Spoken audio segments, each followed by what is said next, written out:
What's going on? Coach Chris, Team Critical Bench, giving you 2 tips today. 2 tips that'll help improve your squat. Really, both of them are meant as warm-ups prior to doing back squats or front squats or really any squat variation. And I've done both of these quite a bit over the last year especially.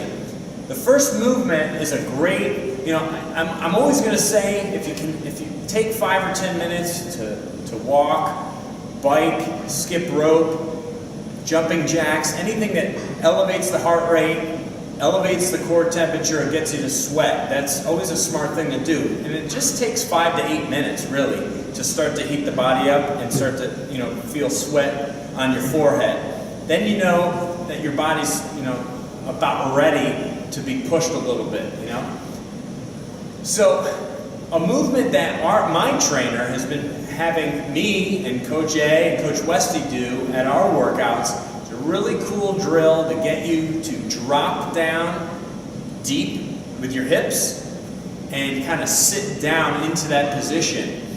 So I'm going to do a few, and I'll turn sideways so you can see it from both ways. So these are slightly bent, just slightly. You're going to bend over, touch the toes. And then while you're holding onto the toes, drop the hips as low as you can, but keep the chin and the head up and the chest up. So you don't want to slouch. You want to be really upright. And you want to kind of sit into that.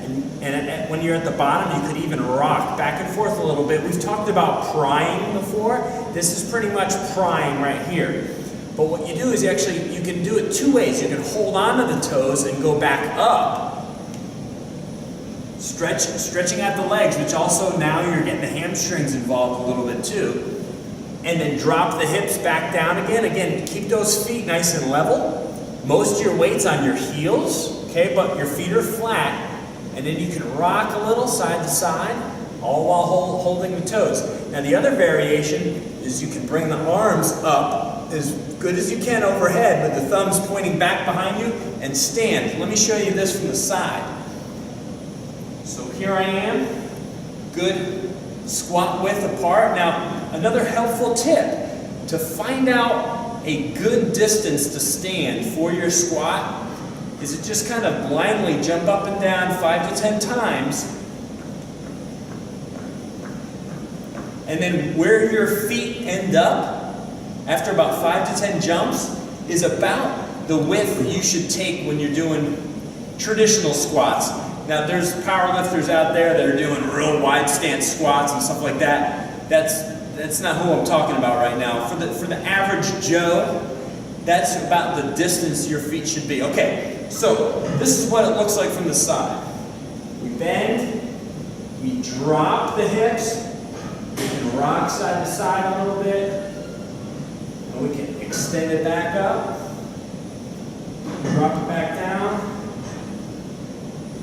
and we can do the arms, and up. Notice I'm trying to keep that chest lifted, and I'm looking straight ahead.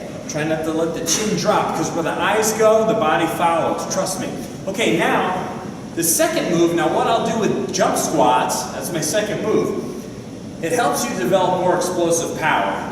But what I'll do, I just did them yesterday, mixed in with a chest workout.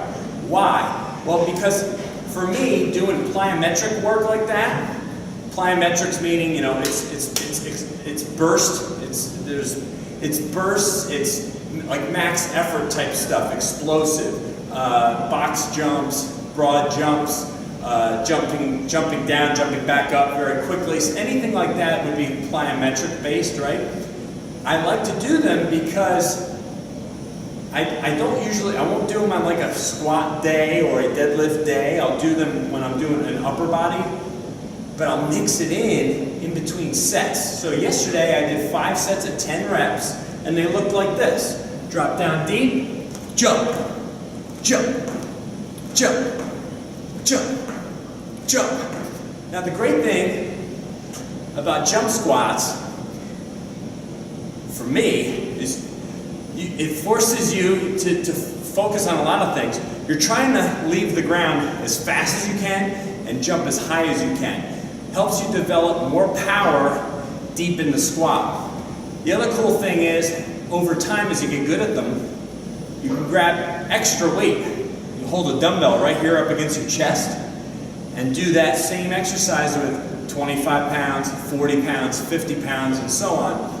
Talk about adding a new dimension to your power when you're down in a regular back squat, repping out 315 or something. That should help transfer over to more explosive power at the bottom of the squat, okay? Over time. And it's a good way to train your nervous system too, right? Coach Chris, Team Critical Bench, just trying to give you some tips to help you with your squat. It works for me. I hope it works for you too. We'll see you again soon. Thanks for watching.